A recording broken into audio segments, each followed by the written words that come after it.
आज महाशिवरात्री अर्थात शिवाच्या उपासनेचा दिवस।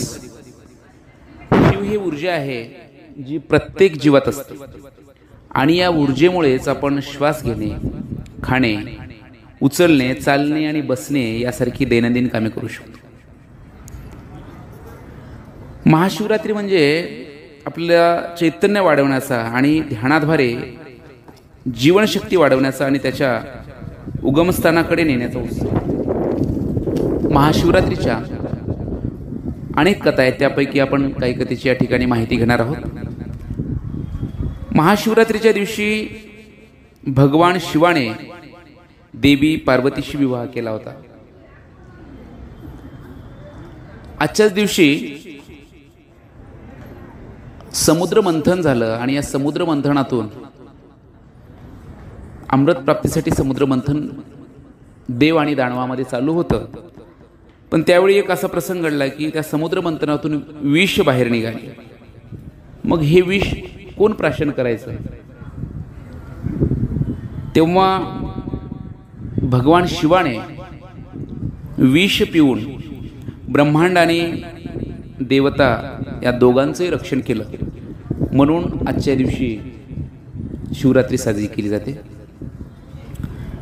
शिवरात्रीच्या दिवशी निराकार असलेल्या शिवाकडून देवाने लिंगाचे रूप घेतले होते। त्यामुळेच भक्त रात्रभर जागून भगवान शंकराची पूजा करतात।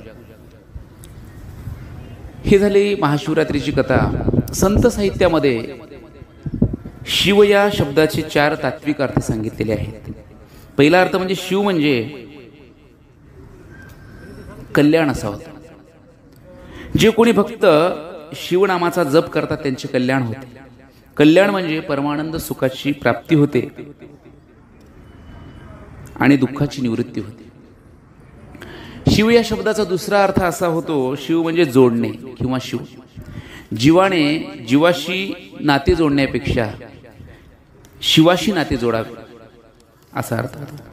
शिव या शब्दाचा तिसरा अर्थ असा आहे की स्पर्श करणे, म्हणजेच जीवाचा शिवाशी स्पर्श झाला पाहिजे तरच जीव आत्मा होतो, म्हणजे दोषमुक्त होतो। शिव या शब्दाचा चौथा अर्थ असा होतो की मर्यादा।